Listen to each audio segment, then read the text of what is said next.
Bueno, recién anunciábamos la presencia del futuro ministro de Defensa, Javier García, con muchos temas para abordar con ustedes, porque ayer temprano se daban a conocer, bueno, quiénes fueron designados para ocupar los puestos de comandante en jefe de las Fuerzas Armadas, también el jefe del Estado Mayor de la Defensa, pero durante la tarde se conoció el borrador del proyecto de ley de urgente consideración, que también tiene artículos que atañen a su órbita, entre otros temas como las excavaciones en el Batallón 14, así que de todo esto trataremos de hablar en esta entrevista. Bienvenido, buen día, ¿cómo anda? Buen día y feliz año. Feliz año. ¿Cierto? No nos hemos visto, Danilo. es verdad. Me gustaría Bienvenido. comenzar por la ley de urgente consideración, que marca, bueno, algunos cambios, por ejemplo, en el tema de legítima defensa para funcionarios de las Fuerzas Armadas. Concretamente, ¿qué nuevas potestades tienen? A los integrantes de las Fuerzas Armadas se les está pidiendo por ley, ley votada en 2018 por unanimidad en el Senado, que tengan funciones de seguridad pública en 20 kilómetros de la frontera, ya la conocida ley de fronteras, ¿no? Este es un perímetro que, si uno suma, es la quinta parte del país. Estamos hablando de un área bien importante del territorio, ¿no? Y van a cumplir tareas policiales, ¿no? Vigilancia, pedido de identificación, revisación de vehículos, represión del delito. Ahí estamos hablando eventualmente de abigeato, estamos hablando de contrabando, estamos hablando de narcotráfico, pero también estamos hablando de cualquier otro delito de cualquier tipo, donde en esos 20 kilómetros, exceptuando los centros poblados que puedan estar adentro, las Fuerzas Armadas van a tener jurisdicción, ¿no? Entonces, ¿cuál es el razonamiento? En el Uruguay va a haber dos servidores públicos que pertenecen, uno al Ministerio de Interior, la policía, y otro al Ministerio de Defensa, los soldados, cumpliendo en el territorio, en diferentes áreas, la misma tarea. Entonces no pueden tener protecciones diferentes. Claro, porque inicialmente estaba previsto que la policía Para la tenga, policía. por ejemplo, la ley de legítima defensa presunta. La extensión de la O sea, policía. se extiende ahora para los Exactamente. militares en esas tareas solamente. Como se extiende las funciones a las Fuerzas Armadas, también se extiende el concepto de legítima defensa presunta que se iba a agregar a la policía para aquellos que cumplan la misma función, en este caso. Y tú me preguntabas recién, y el proyecto de ley establece que también estará establecido para aquellos que en situaciones de agresiones, represión del delito, etcétera, funcionarios del Ministerio de Defensa participen en tareas de seguridad. O sea, lo que se les da es mayor libertad para disparar. No.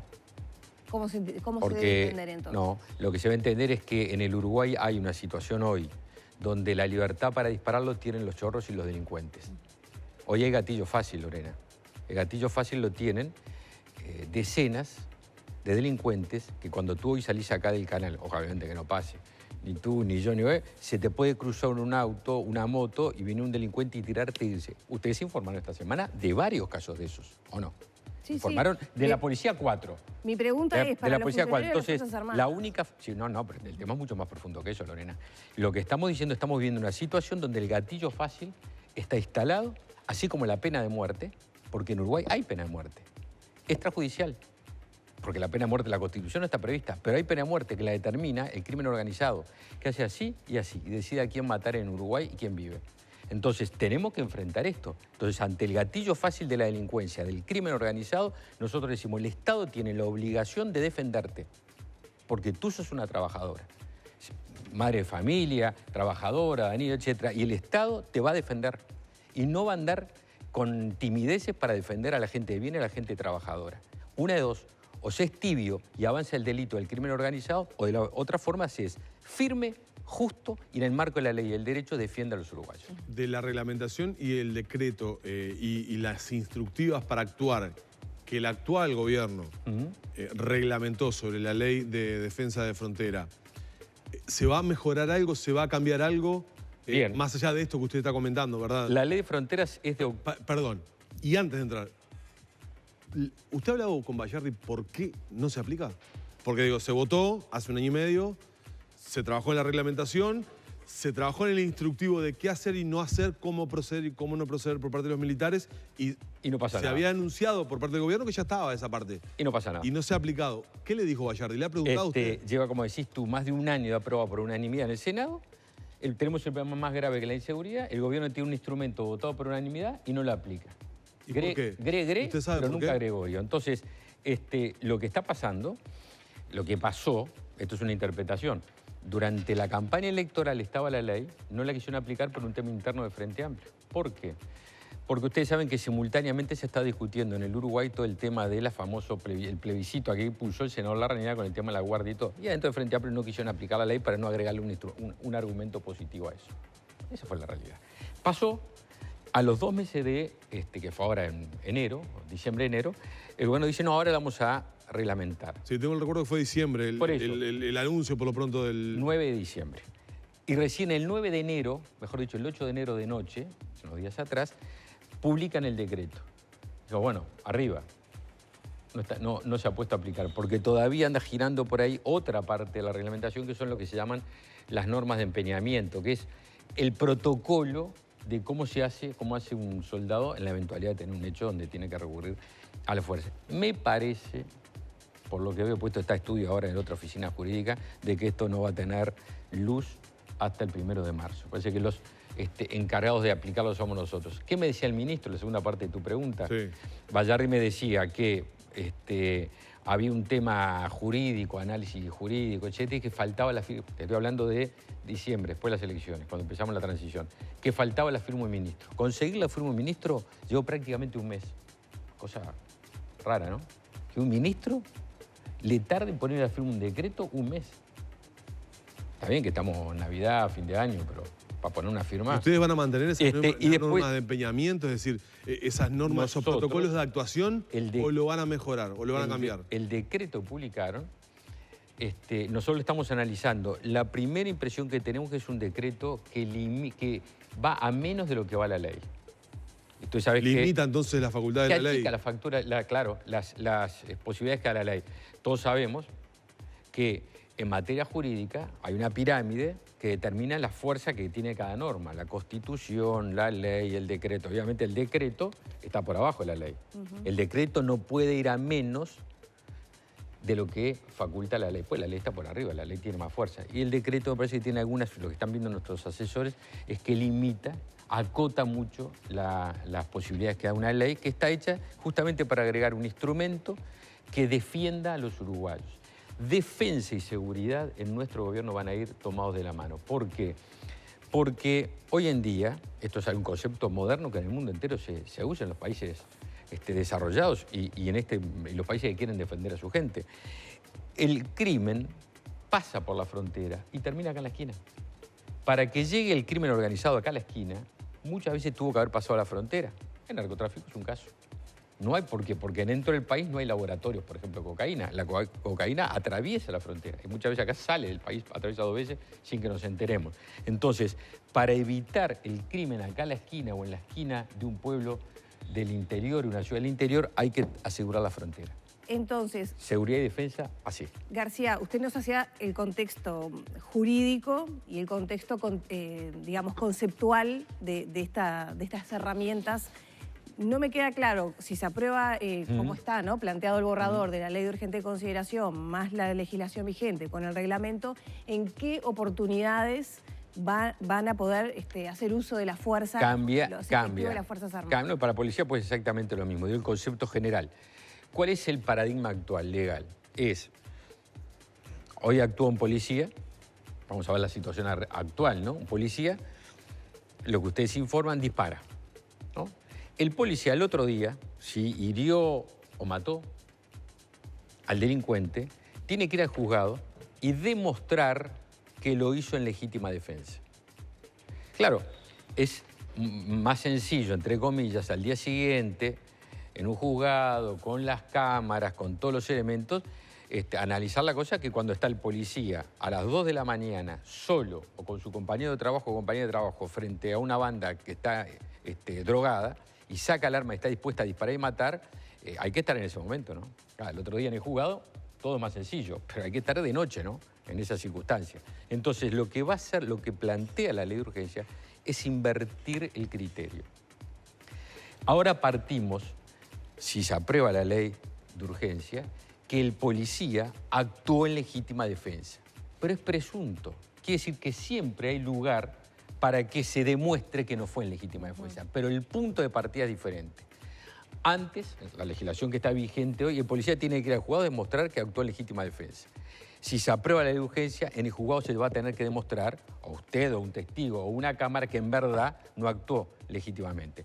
Si aparece en la cámara el otro día que el policía tiene a un delincuente en el piso, posado boca abajo y le tira un tiro, obviamente eso no es legítima defensa. Si le pegan una cachetada y el policía dispara, eso no es legítima defensa. Ahora, si está en un tiroteo y le va a tirar y el policía dispara, el Estado va a presumir que lo hizo para defenderla a usted y para defenderse él. Porque nosotros tenemos obligación de defender a quien nos defiende. Porque no le podemos pedir que haga por nosotros, por nuestra vida y por nuestra familia, después hacer así, lavarlo las manos y se anda a juego y arreglate. Lo mismo se aplica entonces para los funcionarios de las Fuerzas Armadas en los kilometrajes de frontera previstos en la ley, no en otro espacio como... Si en alguna circunstancia actúan defendiéndola a usted o ante agresiones, también se va a extender el criterio de legítima defensa. Se va a cualquier zona del país. Si actúan en estos criterios que estamos diciendo. De alguna manera. Si le voy diciendo un caso, va un soldado, está saliendo del cuartel y pasan, o de cuartel digo como su lugar de trabajo, ¿no? Camino Maldonado, por decirle, lugar que hay unidades militares allí, concentradas, y pasa un auto, o pasa una moto, pasa alguien caminando, y lo va a rapiñar y utiliza acoso, o va a lastimar a alguien, utiliza su arma y coso, lo lastima, está previsto que lo hizo en legítima defensa. O sea que esta nueva normativa la ampara en esos casos también. Y eso de alguna manera no es dar pasos en dirección a la propuesta que no tuvo éxito electoralmente de una guardia militar en los hechos, digamos. No, tiene nada que ver. No, en absoluto. Acá esto es una persona, es un funcionario público que tiene, por orden de la ley, funciones que le dimos nosotros. Si nosotros el Estado uruguayo, la sociedad uruguaya, y lo que se le hace el instrumento para que, en virtud, en este caso de que es un funcionario armado, si tiene la posibilidad de evitar una agresión contra usted, que a usted la hieran o atenten contra su integridad, que lo haga porque el Estado lo protege. Es simplemente no tiene nada que ver con el... Pero hay un cambio en el concepto. Sí, no, obvio que hay un cambio. Cambio, así se lo dice con la mano, así es el cambio. Porque, a ver, Lorena y Danilo, vamos a entendernos. Yo creo que cuando hay una elección hay que leer qué opinó la gente. Y la gente dijo, quiero cambio. Si nosotros, cuando digo nosotros, digo la coalición de gobierno, nos quedamos así, cruzados de mano, faltan, no sé, 30 días para asumir el gobierno. Y dicen, che, muchachos, ¿y todo lo que dijeron en campaña electoral? Ah, no, se fue campaña. No, yo lo voté para que cambien, porque el Uruguay está inseguro. El Uruguay se está viviendo una emergencia en materia de inseguridad. Es crítica la situación, absolutamente crítica. Y los voté para que se hagan cargo. Obviamente que en el voto hay un no voto a otros. Y ese no voto a otros es difícil interpretar todo, ¿no? Pero da la impresión que es porque estaban desconformes con lo que hacían otros. Y nosotros vamos a hacer. Para eso nos votaron. Es más, los gobiernos siempre dicen que tienen 100 días de, como dicen esos periodos, 100 días de oro, así. De luna de miel. De luna de miel, ¿no? Bueno, si usted toma la cuenta, para nosotros ya no son 100 días. Nosotros empezamos a trabajar bien antes. Este es un proyecto de ley que nadie podrá decir, porque acordémonos la campaña. Decían el proyecto oculto, la ley oculta. ¿Se acuerdan? Acá está. ¿Hay algo de lo que está en la ley que no lo dijimos? Acá hay una cosa también que hay que valorar, me parece. Y es que hay una coalición de gobierno que antes de asumir el gobierno está honrando los compromisos que hizo en campaña electoral. Se podrá estar de acuerdo o en desacuerdo, pero nadie podrá decir que lo que nosotros dijimos que íbamos a hacer, por lo menos no estamos intentando hacerlo. En el acierto o en el error, pero con transparencia. La ley prevé un centro, desde el punto de vista del Ministerio del Interior, un centro, de la política carcelaria, un centro de máxima seguridad para narcotraficantes y delitos gravísimos. Los militares, más allá de la custodia perimetral, ¿podrían llegar a gestionar eso? No está planteado. ¿No está planteado? No, no está planteado. ¿Y algún centro penitenciario especialmente? Te consta, Danilo, que fue un tema de análisis en la campaña. Por eso pregunto. Hubo propuestas en ese sentido, como tú bien decís. No está planteado ahora. Nosotros tenemos, porque aparte un tema de responsabilidad nuestra de ir haciendo bien las cosas. Nosotros tenemos, está este planteo de un centro de máxima seguridad. Tenemos un tema del perímetro carcelario en las cárceles. ¿Van a continuar en el perímetro carcelario los militares? Obvio. La ley que votamos año 2010 creo que fue, porque esto venía por decreto y se legisló después, en el año 2010, se votó por unanimidad. y creo que es una buena decisión. Uno esperaría que no hiciera falta, pero como hace falta, lo vamos a hacer y lo vamos a continuar haciendo. Como le vamos a agregar otros instrumentos. En la pregunta que decía Lorena recién, el gobierno electo tiene la voluntad de enfrentar con absoluta decisión el crimen en Uruguay.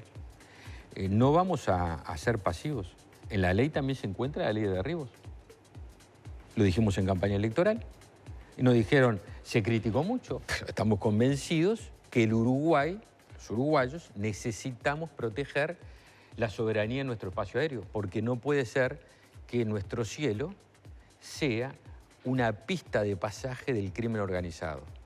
De aviones y de avionetas que cargadas de cocaína tiran así la cocaína en el campo, viene una camioneta por abajo y se la lleva para distribuir. Y nosotros no tenemos ningún elemento. Es más, hay análisis que se hacen regionalmente que dicen que en Uruguay, o comentan, que en Uruguay se ha intensificado el pasaje de aviones del narco en virtud de que no tiene ley de derribo. Que los países limítrofes, o la mayoría de los países en la región, tienen su ley de derribo. Entonces ya no es lo mismo pasar por el espacio aéreo de Brasil. Fue Lula que lo implementó en Brasil, digo, por la duda. Esto no es un tema ideológico. En Brasil la decretó Lula, porque había una ley de derribo que no se aplicaba y Lula la decretó para aplicarla. ¿Y Chile, cómo va a actuar en Colombia, ese caso? Perú. ¿Cómo se va a actuar en el caso Bueno, de la ley... ¿Cuándo derribar una avioneta o no? Claro, claro. Porque que como bien dicen ustedes, o como bien presumo que están pensando ustedes, no es un proyecto de ley donde permite que cualquier avión nuestro pase una avioneta y le tire un cuetazo. Claro, pero digo, ¿cómo va a ser el procedimiento? La ley de urgencia prevé que va a haber un protocolo. Que hay que hacerlo. Hay que hacerlo, pero donde el último paso, eso lo dice la ley, es el presidente de la República. El presidente de la República. No es el piloto de un avión. O sea, la orden la da el presidente. Que está de mala digestión y se le ocurre. No. En Brasil tiene 9 pasos. Si son 9 pasos concatenados. Tiene que dar de inmediato, ¿no? Porque claro, pues yo digo, son concatenados, advertencia, señales, comunicación, o sea, todos en cuestión de minutos. Claro. ¿no? O sea, que hay un botón rojo directo con el presidente. En el último paso, todas las advertencias, todas, de cualquier tipo, medios radio, visuales, señales, disparos, el hombre sigue, obviamente, que no es una persona que se distrajo y se metió en el espacio aéreo uruguayo por distracción, porque venía charlando por el celular. Sí, bueno, el caso de los bolivianos con la avioneta en Paysandú, que dijeron eso. el argumento fue ese. Aterricé. Yo que pensaba que estaba en Bolivia. El argumento, sí, que pensaba que estaba en Bolivia. Bolivia. Le tenía el GPS un poco engripado. Bueno, pero justo, hablando de GPS, eso requiere una detección, claro, o sea, un cambio en eso, ¿no? Y eso requiere recursos. Una anotación, Lore. El último paso. Dado todos estos pasos previos de advertencia, hay una comunicación vía conducto del mando que llega el presidente de la República. El que se hace cargo es el presidente de la República. Claro, eso tiene que ser en minutos. En minutos. En minutos que lleva... ¿Y la respuesta da, por ejemplo, para mandar desde la base aérea de ahora vamos a la pregunta de Lore, porque esto se engancha con lo de Lorena. ¿Cómo se detecta? ¿Cómo se articula? Claro, eso, esto ¿no? se engancha y con las capacidades que tenemos. Claro, a eso iba, porque sí. La Fuerza Aérea tiene, digamos, tecnología un poco vetusta. Tiene no solo tecnología vetusta que la base. Siendo generoso en la claro, expresión. Usted dijo que estábamos al borde de la indefensión. Sí, estamos. Y le digo que al borde mirando para abajo. Es más que al borde. Como aquello, ¿no? Estamos al borde del abismo y un paso adelante, ¿no? Esto más o menos. Armada y Fuerza Aérea están en situación absolutamente crítica. Y uno tiene que... Yo sé que... A ver, es un razonamiento que yo firmo. Si cualquiera de ustedes me dice... Dos me dicen, a ver, Javier, ¿y a ti no te parece que antes que comprar un avión para la Fuerza Aérea o un barco para cuidar nuestro mar, es mejor construir una escuela o hacer un hospital? Deme que firmo. Firmo. Segunda pregunta. Yo termino de firmar y le digo, che, ahora le voy a hacer una pregunta yo. Tenemos un problema y es, en nuestro mar nos están robando decenas, cientos de millones de dólares, que es trabajo de los uruguayos. Riqueza natural nuestra. Pesca uruguaya, por ejemplo, que se la roban y se la llevan, por ejemplo, para Brasil. Es trabajo de cientos y quizás miles de personas. ¿Cómo lo vamos a cuidar? ¿Con la lanchita al Parque Rodó? Entonces ya cuando le pregunto esto, le digo, y aparte, ¿sabés qué? Está bien, vamos a hacer esto que dijimos porque está muy bien la escuela, el hospital, que es prioridad. Pero vos sabés que están pasando las avionetas narcotráfico, nosotros las miramos así, ¿no? Y acá el narcotráfico es homicidio, crimen y corrupción. ¿Qué hacemos? ¿Con qué las cuidamos? Entonces ya la primera respuesta, aquella que yo firmaba porque compartía, deja de ser tan simple. Porque una sociedad es mucho más compleja. Una sociedad hay que construir escuelas, hay que hacer hospitales, hay que administrar la justicia, tengo que garantizar su seguridad y aparte todo, tengo que cuidar nuestras riquezas y nuestra defensa como país. Ya nos vamos a meter con el tema de la designación de los nuevos comandantes en jefe, pero una pregunta que le quiero hacer a propósito de lo que estábamos hablando respecto a la situación de lo que puede llegar a ser el inventario de las Fuerzas Armadas y hechos recientes que se dieron en la base de Laguna del Sauce, hechos judiciales que involucró a efectivos que por ahora no probados, pero la Fiscalía los está investigando como colaboradores o presunta vinculación con el narcotráfico, robando combustible de la base para que los narcotraficantes lo utilizaran. ¿Eso lo lleva a ustedes a la necesidad de hacer auditorías, un inventario, porque puede haber más hechos de corrupción de estas características? La auditoría no solo por la eventualidad de hechos de corrupción, sino porque corresponde. Corresponde que la sociedad conozca cómo se administraron los recursos públicos. Corresponde en el Ministerio de Defensa, corresponde al Ministerio de Educación, Transporte, donde se les ocurra, o en la oficina de aquí. ¿Por qué? Porque es plata que todos ponemos de nuestros impuestos. Y los gobernantes tenemos la obligación de administrarlo bien.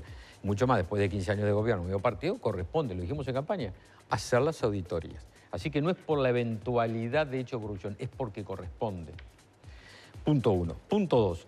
Surge este elemento que planteas tú, que hay X, no sé, fueron 5, 6 o 4 funcionarios que con deslealtad cometen un delito, roban combustible, y no se sabe esto que decís tú todavía, si fue directamente para narcotráfico, sabían, no sabían, no sé, ahí la justicia está investigando. Pero hay un hecho, hay un robo, un delito, eso está claro. Nosotros lo que nos surge de todo esto es que tenemos, lo vamos a hacer una vez que asumamos, ver que este rubro que es tan importante en el trabajo del Ministerio de Defensa y de las Fuerzas Armadas, entre otras cosas, en la ley de frontera vamos a requerir combustible abundante, porque para patrullar se requiere combustible, no hay arreglo. ¿Está bien auditado el combustible en el Ministerio? Bueno, yo no puedo decir ni que sí ni que no. Es obvio que este episodio que sucedió es porque había fallas. Y revela algo, entonces. Porque si estuviera bien controlado, esto no hubiera pasado. ¿Es una excepción? Veremos. La norma es que no hay buenos controles, veremos. Yo no puedo decirlo porque nos falta un mes para asumir. Lo que está claro es que hay un episodio que nos lleva a saber si eso es un hecho aislado o el stock, el almacenamiento, la distribución y la utilización del combustible que pagamos todos está bien destinado. Obviamente que acá quedó claro que no está bien destinado y que hubo fallas. Veremos si eso es una excepción o hay fragilidades que dicen, ojo, esto hay que hacerlo bien. ¿Va a haber prioridad en alguna área específica? Porque es muy amplio, ¿no? Sí, en el tema de las... De las auditorías previas para conocer está bien la pregunta. De los bienes. Vamos a ver todo el proceso. Nos falta información todavía porque si bien con el ministro Bayardi tenemos una larguísima relación y muy respetuosa y mucho afecto recíproco, me consta con el ministro desde el año 83, desde que entramos a facultad, él ya había entrado. La relación fue buena, pero la información que recibimos, primero recibimos una información parcial, no toda la que solicitamos. Entre otras, todo lo que significa, todos los procesos de contrataciones, los procesos que se dieron de licitaciones, etcétera, de tercerizaciones, que nos gustaría tener para analizarlo. Entonces, una vez que tengamos toda la información, vamos a definir las áreas. ¿La transición no viene tan fluida, entonces, en defensa? A ver, una cosa es el trato personal y yo no tengo más que decir que tuvimos ya un par de reuniones y la verdad que un muy buen trato personal. La calidad de la información que recibimos, una cosa es el trato personal y otra la calidad de los documentos. No es de una profundidad muy grande. Así que desde el punto de vista personal es fluida, pero desde el punto de vista de los contenidos estamos todavía esperando alguna información. Hay muchísimos mensajes que han llegado por las distintas vías, Twitter, Facebook, WhatsApp. Vamos a compartir algunas preguntas o impresiones de los televidentes, Vero, si te parece, para trasladarlas al futuro ministro de Defensa. Perfecto, lo vamos viendo entonces en pantalla, es parte de lo que llega a través de WhatsApp. Buenos días, pregunten al futuro ministro si van a educar a los efectivos a tratar a los civiles con respeto y no tratando de llevarlos por delante. Gracias, pregunta Luisa de Nuevo París. ¿Hay más o ahí va? También nos dicen, gracias Javier García, ayuda por favor, tenemos miedo. Ajá. Es otro de los mensajes que está llegando. Y otro que dice, ¿qué garantías tenemos de que estas medidas no se transformen en gatillo fácil? Es lo que comenta Susana de Cordón. No, por esto último, el tema de las garantías en cuanto al procedimiento. Claro, primero agradecer todas las intervenciones. Segundo, yo me preguntaría, primero, ¿hoy qué garantías tenemos de vivir en paz y que no nos maten a la salida de nuestra casa, a nuestro trabajo? ¿Hay garantías hoy? Hoy no hay garantías. Hoy cuando salimos de nuestras casas no sabemos si volvemos. Esa es la realidad que le pasa a los uruguayos, nos pasa a los uruguayos hoy. ¿Cuáles son las garantías? La ley. ¿Qué otra garantía hay dentro del Estado de Derecho y una democracia? Claro, pero la ley usted lo decía, ¿Qué la después ley? la ley tiene que concretarse en una persona que toma una decisión que se puede equivocar y qué pasa Sí, si, por ejemplo, y le sí. quita la vida a un inocente, como ha pasado, policía disparando en una persecución Empecemos por partes. y matar a una trabajadora, a un turista. 400 vidas por año, inocentes, dijo usted, 400 vidas asesinan por año en el Uruguay. Entonces, No sé si las 400 son inocentes. Yo digo, ¿qué pero pasa en Uruguay, si sucede en esa Uruguay, eventualidad? en Uruguay el derecho no permite que se mate a la gente, sea... No, por supuesto. Entonces, porque tampoco afirmar lo contrario, cuando hay una persona que está en el piso con 2 chumbazos y no puede hablar. Pero creo entonces, que digo, el miedo que entonces, ¿cuál es la significan estos garantía? mensajes es de ¿qué pasa si Lore, hay una equivocación, digamos?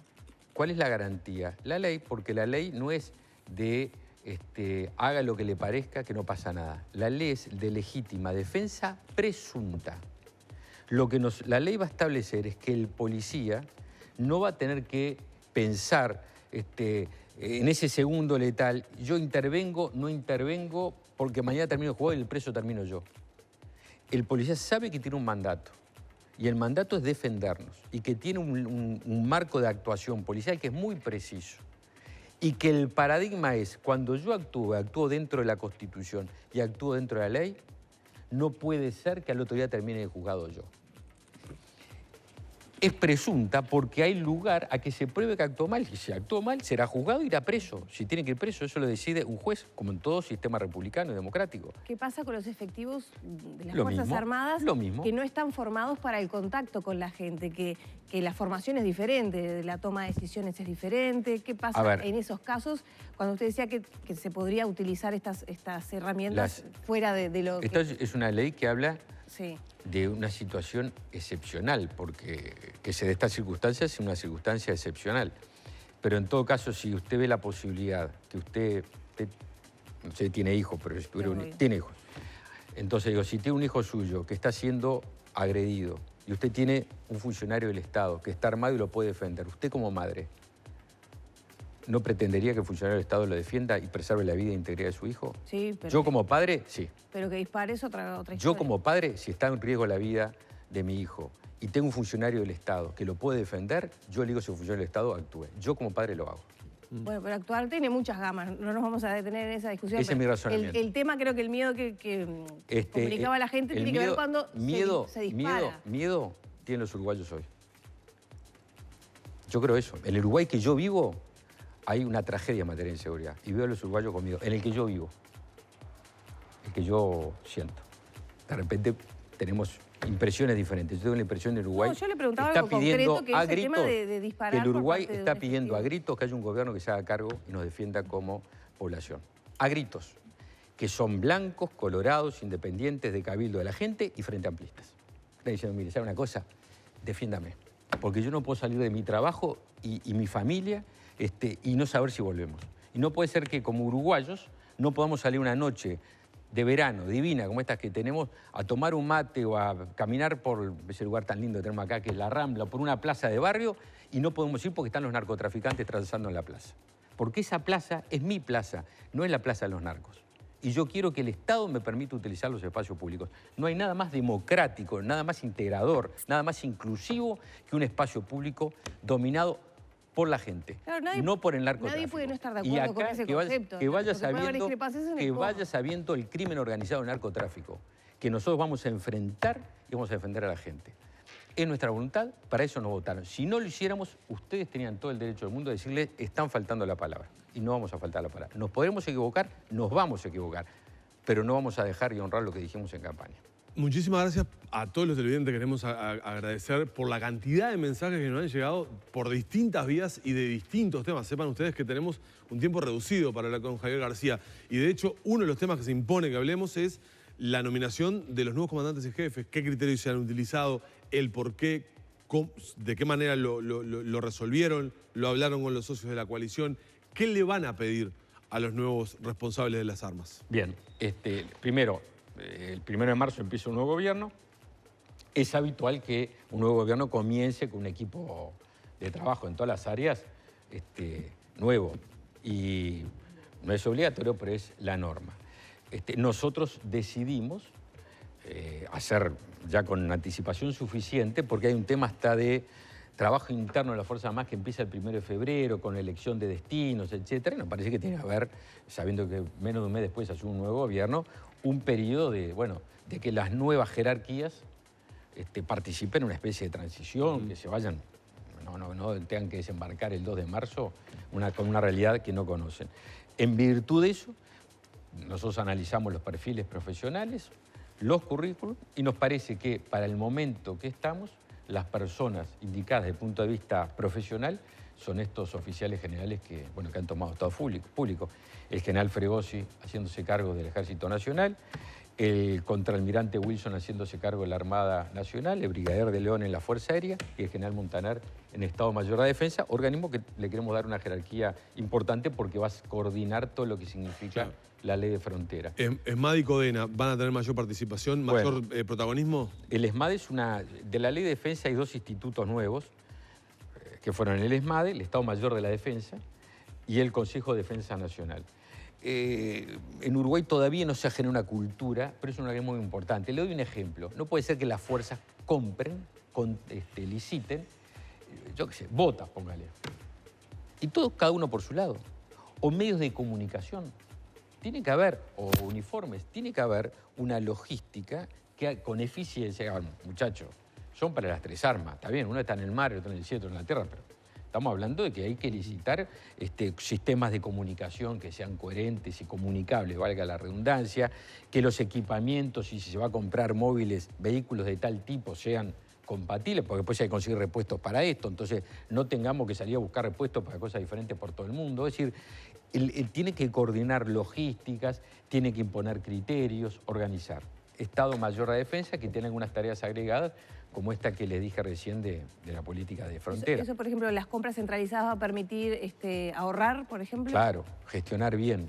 Sí, porque ahí se pierde muchísimo en duplicación, triplicación de compras iguales. Eso es en todo el Estado, en las Fuerzas Armadas y en la Defensa también. Y el CODENA es el Consejo de Defensa Nacional. Es un organismo integral. El presidente, el ministro de Defensa, el de Interior, el de Economía y el canciller. Para analizar cuáles son los desafíos, las hipótesis de conflicto, las amenazas que tiene un país y al mismo tiempo cómo lo enfrenta el Estado. Tenemos que cerrar. No quiero cerrar la entrevista sin preguntarle el capítulo de Derechos Humanos. Esta semana nuevamente se ingresó al Batallón 14 para trabajar o continuar trabajando justamente en el tema desaparecidos.